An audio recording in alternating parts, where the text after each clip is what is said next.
예, 수요예배 시작하겠습니다. 찬송가 521장 찬송 부르겠습니다.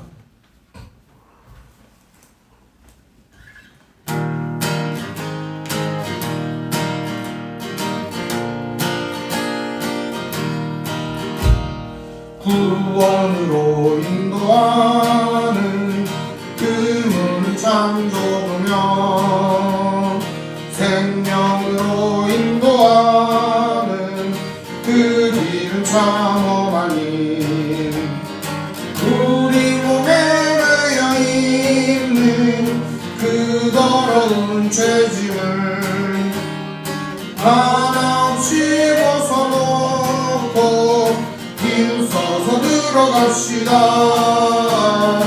구원으로 인도하는 그 좁은 문 들어가 영생으로 인도하는 그 생명길 갑시다.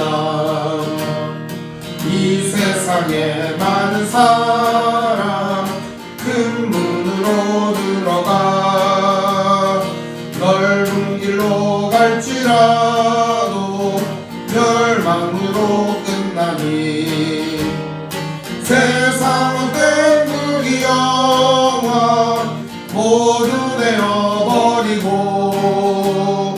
주의 말씀 순종하여 그 생명길로 갑시다. 구원으로 인도하는 그 좁은 문 들어가 생명으로 인도하는 그 생명길 갑시다. 구원의 문 열렸으니 주의 공로 힘입어 주저 말고 들어가서 생명길로 갑시다. 구원의 문 닫힌 후에 들어가고 싶으나 한 번 닫힌 구원의 문 또 열려지지 않으니 구원으로 인도하는 그 좁은 문 들어가 영생으로 인도하는 그 생명길 같이 한 번 더 찬양합니다. 구원으로 인도하는 그 문은 참 좁으며 생명으로 인도하는 그 길은 참 험하니 우리 몸에 지워있는 그 더러운 죄짐을 한없이 벗어놓고 힘써서 들어갑시다. 구원으로 인도하는 그 좁은 문 들어가 영생으로 인도하는 그 생명길 갑시다. 이 세상에 많은 사람 큰 문으로 들어가 넓은 길로 갈지라도 멸망으로 끝나니 세상은 땡물이 영화 모두 되어버리고 주의 말씀 순종하여 그 생명길로 갑시다. 구원으로 인도하는 그 좁은 문 들어가 영생으로 인도하는 그 생명길 갑시다. 구원의 문 열렸으니 주의 공로 힘입어 주저 말고 들어가서 생명길로 갑시다. 구원의 문 닫힌 후에 들어가고 싶으나 한 번 닫힌 구원 알려지지 않으니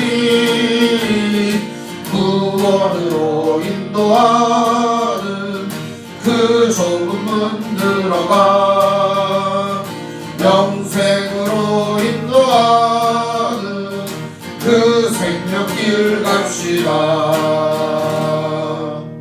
아멘. 기도하겠습니다. 하나님 아버지 감사합니다. 오늘도 3일 밤 예배로 하나님께 드립니다. 함께 말씀 나누며 주님의 은혜를 나눌 때 우리의 심령 속에 주님의 사랑과 은혜가 풍성케 하여 주시옵시고 하나님의 사랑으로 오늘 우리의 마음과 영혼을 이끌어 주시옵소서. 또한 우리 속에 성령으로 충만하게 채워주시어 하나님의 뜻이 오롯이 우리의 삶을 통하여 나타날 수 있도록 인도해 주시옵소서. 예수님의 이름으로 기도합니다. 아멘. 오늘 말씀은 마태복음 7장 12절에서 20절까지의 말씀을 보겠습니다. 마태복음 7장 12절에서 20절까지 말씀 보겠습니다. 제가 읽겠습니다. 그러므로 무엇이든지 남에게 대접을 받고자 하는 대로 너희도 남을 대접하라. 이것이 율법이요 선지자니라. 좁은 문으로 들어가라. 멸망으로 인도하는 문은 크고 그 길이 넓어 그리로 들어가는 자가 많고 생명으로 인도하는 문은 좁고 길이 협착하여 찾는 자가 적음이라. 거짓 선지자들을 삼가라. 양의 옷을 입고 너희에게 나아오나 속에는 노략질하는 일이라. 그들의 열매로 그들을 알지니 가시나무에서 포도를 또는 엉겅퀴에서 무화과를 따겠느냐. 이와 같이 좋은 나무마다 아름다운 열매를 맺고 못된 나무가 나쁜 열매를 맺나니 좋은 나무가 나쁜 열매를 맺을 수 없고 못된 나무가 아름다운 열매를 맺을 수 없느니라. 아름다운 열매를 맺지 아니하는 나무마다 찍혀 불에 던져지느니라. 이러므로 그들의 열매로 그들을 알리라. 아멘. 네, 오늘 말씀의 제목은 좁은 문으로 들어가라 라는 제목으로 말씀의 은혜를 나누겠습니다. 좁은 문으로 들어가라. 오늘 이야기는 세 가지 이야기로 되어 있습니다. 첫 번째 이야기는 남을 대접하는 얘기, 두 번째 얘기는 넓은 길, 넓은 문 선택하지 말고 좁은 길, 좁은 문으로 들어가라는 얘기, 마지막 얘기는 거짓 선지자들을 삼가고 그들에게서 멀어지라는 얘기입니다. 그리고 그들을 분별하는 분별에 대한 이야기들을 다루고 있습니다. 오늘 이 세 가지 이야기는 예수님께서 산상수훈의 말씀을 전해주신 다음에 적용점으로 전해주신 말씀입니다. 한마디로 얘기하면 삶의 표준이자 삶의 모범이고 그리고 우리가 삶을 어떻게 살아가야 되는 삶의 방식을 말해주고 있는 말씀입니다. 그러니까 지금까지 우리가 산상수훈을 살펴보면서 마태복음 7장에 6장에 5장의 교훈들을 살펴보았습니다. 이 교훈들은 하나님께서 어떠한 나라를 구현하실지에 대한 청사진이며 하나님의 뜻이 어떻게 이루어져야 하는지에 대한 바른 뜻이 무엇인지를 설명해주고 있습니다. 오늘 말씀은 그 뜻이 어떠한 방식을 통해 우리의 삶에 구현되어야 하는지, 오늘 우리들은 어떻게 그러한 것들을 이루고 어떻게 그것을 풍성히 삶 속에 드러낼 수 있어야 하는지, 어떻게에 대한 문제를 다루고 있습니다. 오늘 이 말씀을 통해서 하나님의 은혜의 풍성함을 깨닫고 우리 삶에 더욱 넘치는 은혜가 있기를 바랍니다. 먼저 오늘 말씀 12절부터 제가 본문을 잡은 이유는 지난 시간에 우리가 갑자기 생선을 달라 하고 떡을 달라 하고 하는 그 자식에게 돌이나 뱀을 줄 부모가 어디 있느냐 그러면서 그러므로 누구든지 남에게 대접받고자 하는 대로 남을 대접하라 이런 얘기를 했습니다. 그런데 여기에 중요한 말씀이 뭐예요? 하나님 아버지께서 너희들에게 이렇게 사랑으로 대하시니 너희도 다른 사람에게 그렇게 하는 것이 마땅하다. 이런 당연한 얘기를 들려주시는 겁니다. 그런데 거기에 이런 말이 붙었어요.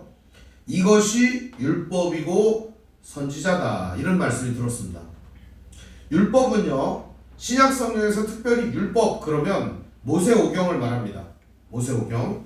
그리고 신약 성경에서 선지자 그러면 구약 성경 역사서와 그리고 선지서 전체를 말하는 것입니다.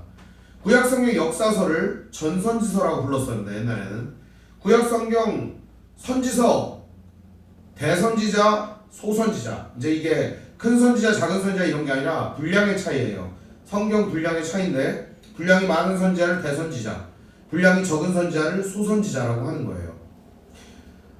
어떤 사람들이 착각을 하더라고요. 이사야나 예레미야는 큰 선지자, 하박국이나 말라기 같은 선지자는 아주 조그만 선지자. 그렇지 않습니다. 선지자는 모두 똑같은데 기록을 많이 남긴 선지자를 대선지자라고 하고 기록이 적은 선지자를 상대적으로 소선지자라고 부르는 겁니다. 그러니까 어쨌든 이러한 구별을 가지고 성경을 보면은요, 신약 성경에서 율법과 선지자 이렇게 표현하면 그게 구약 성경 전체를 말하는 겁니다. 그냥. 그러니까 오늘 여기도 등장하는 얘기가 이것이 율법이요 선지자니라 12절 말미에 나오죠. 한마디로 얘기하면 율법이고 선지자다 이 말이 구약 성경 전체의 뜻이다 이런 얘기입니다. 구약 성경 전체의 뜻이다. 한마디로 무엇이든지 남에게 대접을 받고자 하는 대로 너희도 남을 대접하여라. 대접하는 게 뭘까요? 대접한다고 여기는 표현돼 있으니까 우리나라 말로 대접하는 건 뭡니까? 밥을 사주거나, 그렇죠? 대접을 거꾸로 하면 뭐가 되죠? 대접을 거꾸로 하면 뭐가 돼요? 접대가 되죠, 그죠? 여러분 대접한다 그러면 느낌이 어때요? 아 그래 대접한다 그러면 굉장히 좋죠. 근데 접대한다 그러면 어떻습니까? 느낌이 좀 웃기죠. 같은 말입니다 여러분. 같은 말 다른 느낌. 여기 대접한다는 말은 원래가 영접한다는 말입니다. 영접, 받아준다 이런 말이에요. 받아준다. 오늘 우리가 어딘가에 속하고 싶고 누군가가 나를 받아주었으면 좋겠고 누군가가 나를 인정해서 주었으면 좋겠는 그 마음으로 다른 사람을 어떻게 하라는 거예요? 받아주고 인정해주고 그리고 그 사람을 영접해주라는 겁니다. 영접해주는 거는요 대접해주는 것보다 좀 한 차원 높은 얘기입니다.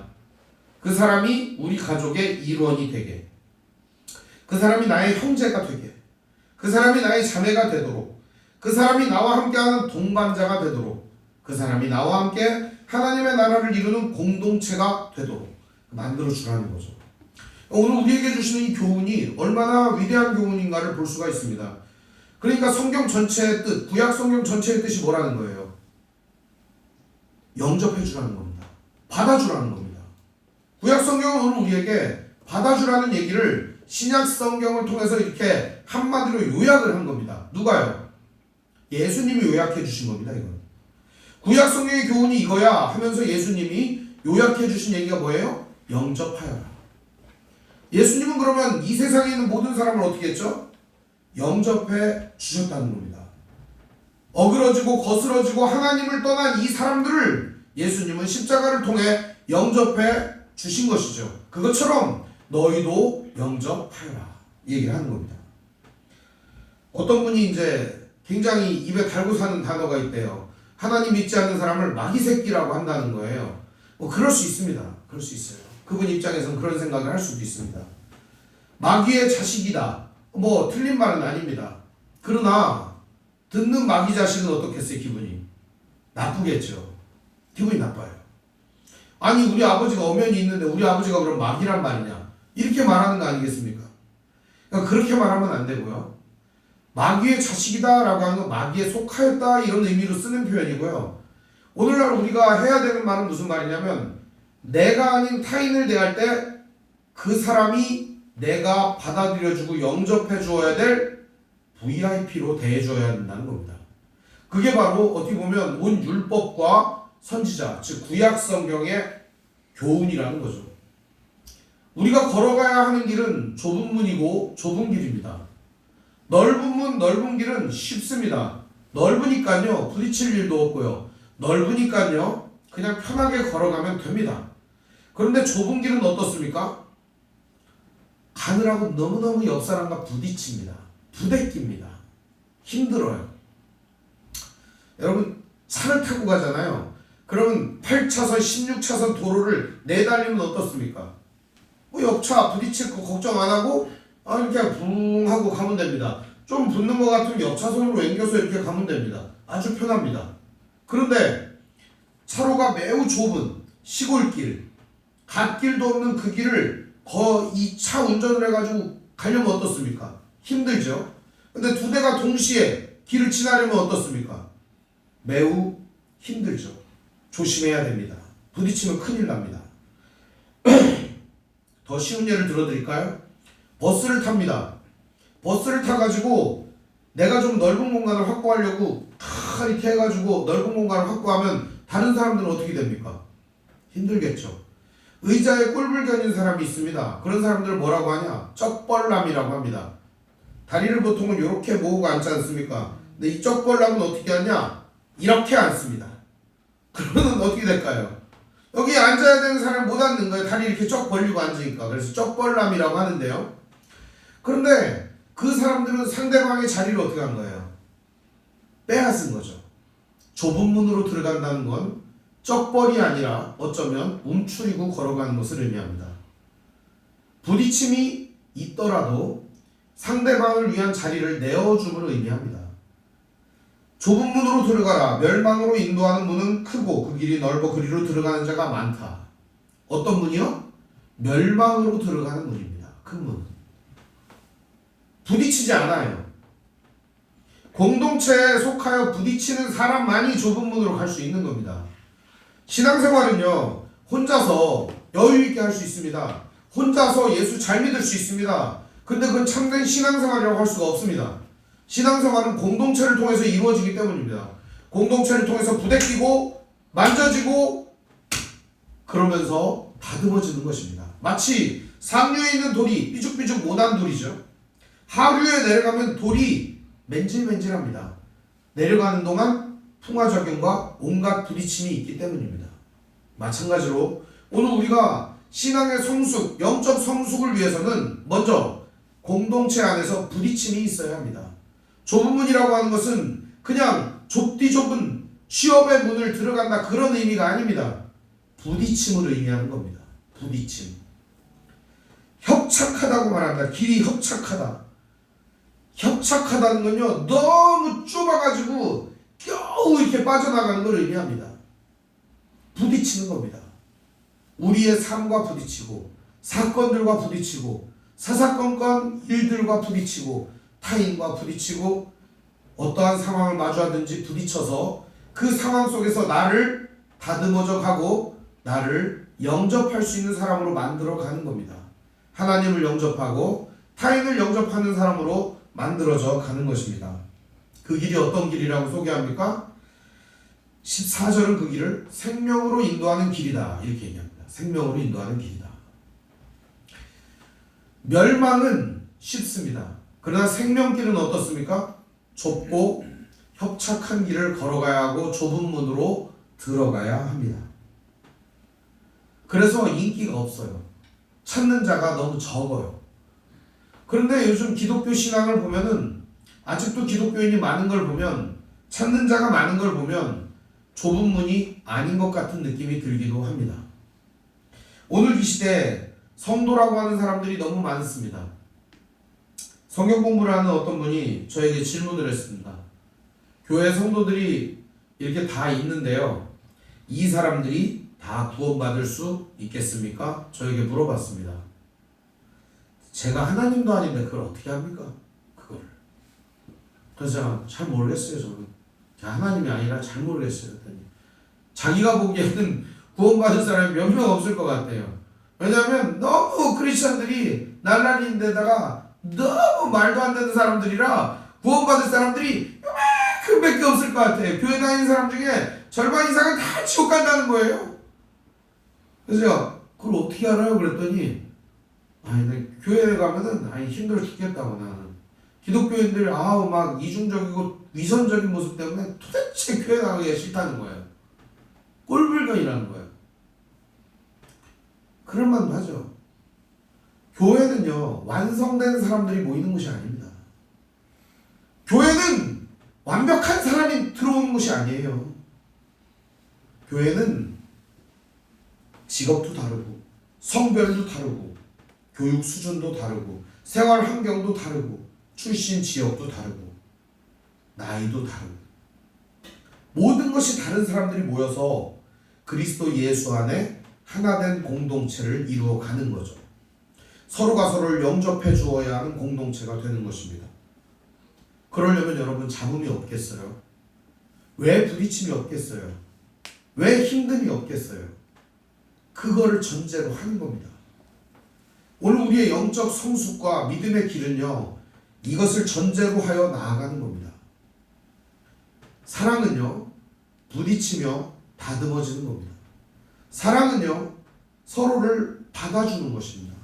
부딪히며 용납해주고 영접해주는 것입니다. 그게 진정한 사랑 아니겠습니까? 그것이 아니라면 오늘 우리들은 그냥 독선적으로, 독단적으로 혼자서 살면 됩니다. 얼마나 편합니까? 공동체라고 하는 것은 그래서 이해를 필요로 합니다. 사랑을 필요로 합니다. 누군가의 희생을 필요로 합니다. 누군가의 헌신을 필요로 합니다. 우리 주의 말씀 공동체만 해도 누군가의 헌신 때문에 유지되고 있는 것입니다. 모든 성도들의 사랑과 희생 때문에 공동체가 유지되고 있는 것입니다. 함께하는 성도들이 서로를 용납해주고 서로를 영접해주기 때문에 공동체가 유지되는 것입니다. 바로 이것이 아름다운 공동체의 모습이 아닐까 생각됩니다. 중요한 것은요, 이런 공동체 안에 누가 들어오면 공동체가 깨진다고 말합니다. 그게 누굴까요? 바로 오늘 본문에 등장하는 15절부터 20절까지 등장하는 거짓 선지자라고 하는 것입니다. 거짓 선지자는 어떤 사람이죠? 거짓 선지자들을 삼가라 이렇게 얘기합니다.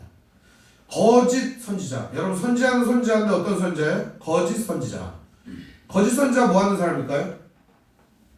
거짓말하는 사람이죠. 이게 하나님의 뜻이야 라고 말하는데 그 하나님 뜻이 아닌 거죠. 거짓말하는 사람을 의미합니다. 그런데 이런 사람들이 교회 안에 있다는 겁니다. 교회 안에 나온다는 겁니다. 어떻게 나오죠? 양의 옷을 입고 너희에게 나아온다. 이 사람들은 무슨 옷을 입고 나온대요? 양의 옷을 입고 나온다는 겁니다. 도무지 눈치챌 수가 없어요. 양의 옷을 입고 나오기 때문에 순박하고 착하고 순결하기 때문에 눈치챌 수가 없어요. 그런데 속에는 뭐가 있대요? 노략질하는 이리가 들어있다는 것입니다. 여러분, 이 사람들을 분별하는 공식을 예수님께서 가르쳐 주셨습니다. 판별식이죠. 무엇으로 알 수 있습니까? 16절 말씀에 보면 우리 같이 읽어볼까요? 시작.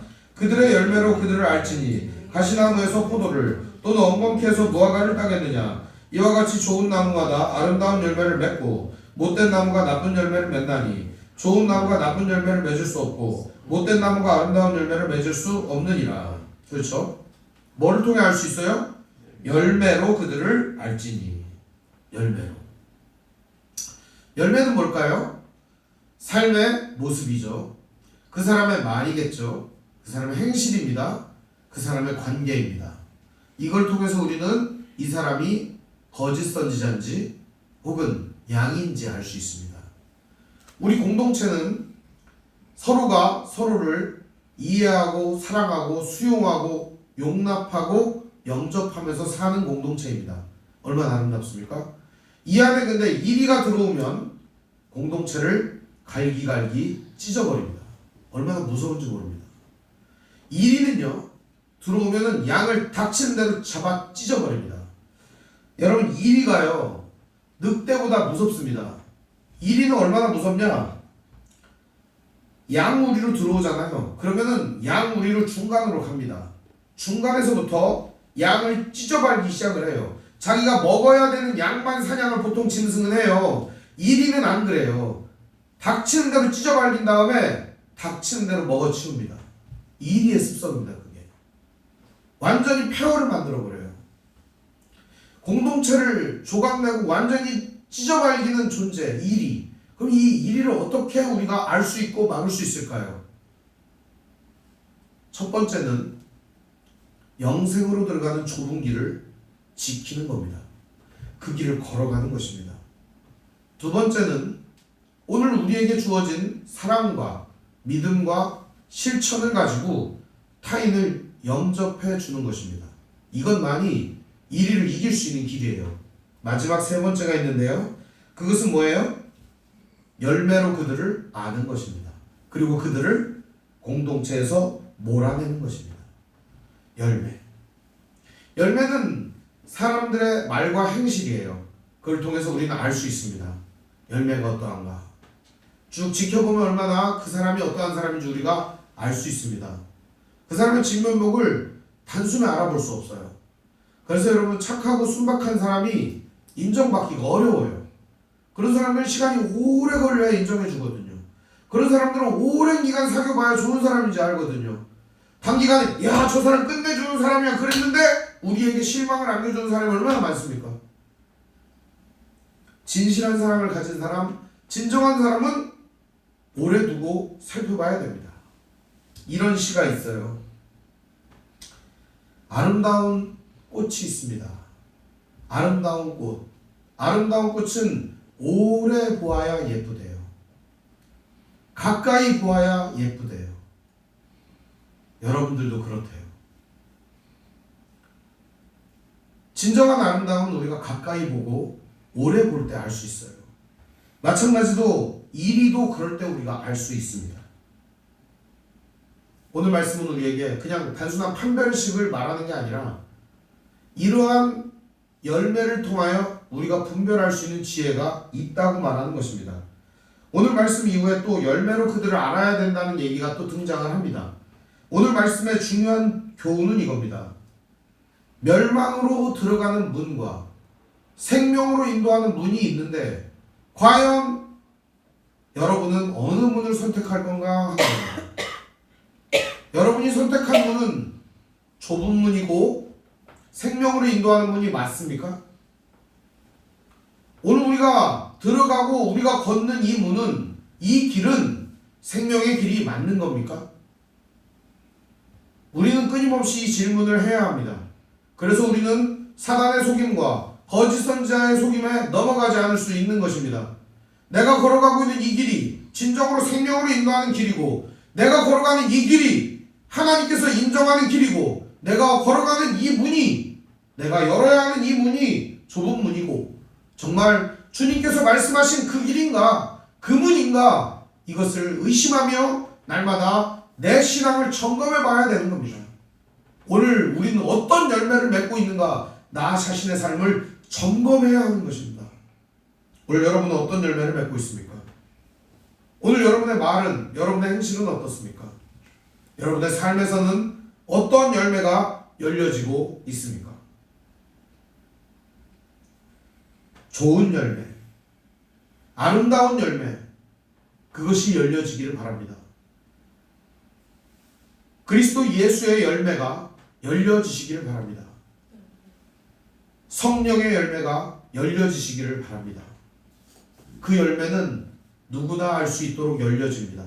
사랑과 희락과 화평과 오래 참음과 자비와 양선과 충성과 은유와 절제의 열매가 열리기 때문입니다. 결론의 말씀을 드립니다. 이러므로 그들의 열매로 그들을 알리라.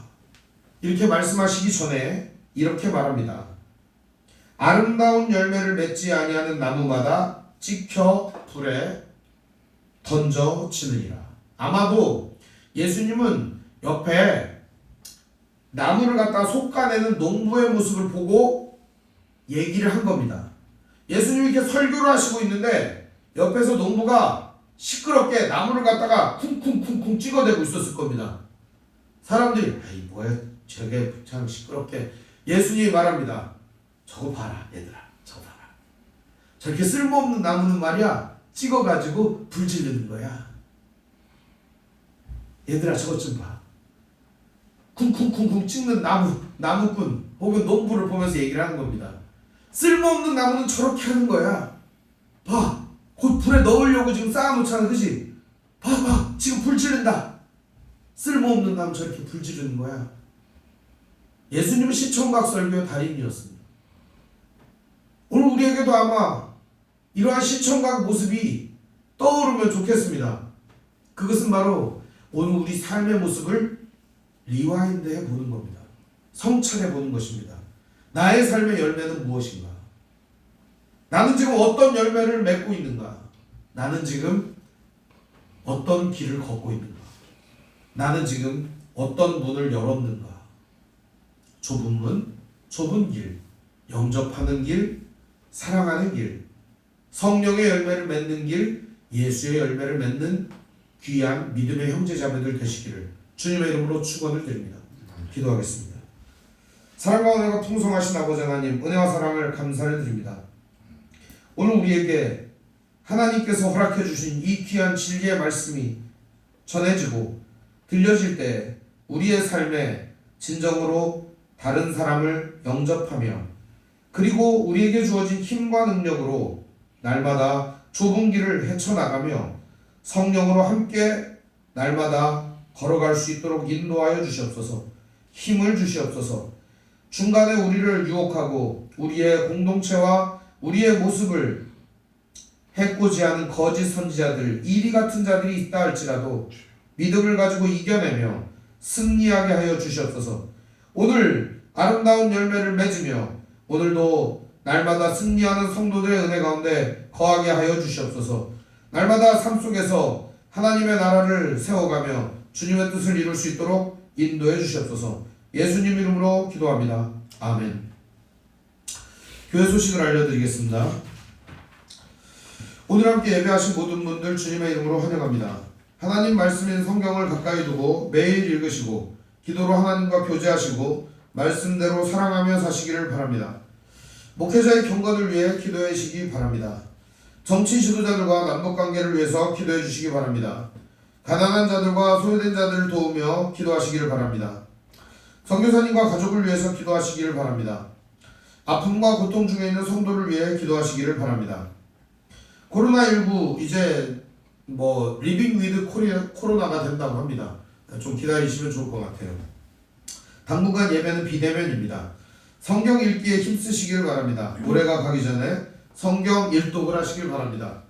교회 달력과 매일 성경이 나왔습니다. 교회에 들러서 가져와 가시기를 바랍니다. 주기도문으로 마치겠습니다. 하늘에 계신 우리 아버지, 아버지 이름을 거룩하게 하시며 아버지의 나라가 오게 하시며 아버지의 뜻이 하늘에서와 같이 땅에서도 이루어지게 하소서. 오늘 우리에게 일용할 양식을 주시고 우리가 우리에게 잘못한 사람을 용서하여 준 것 같이 우리 죄를 용서하여 주시고 우리 시험에 빠지지 않게 하시고 악에서 구하소서. 나라와 권능과 영광이 영원히 아버지의 것입니다. 아멘.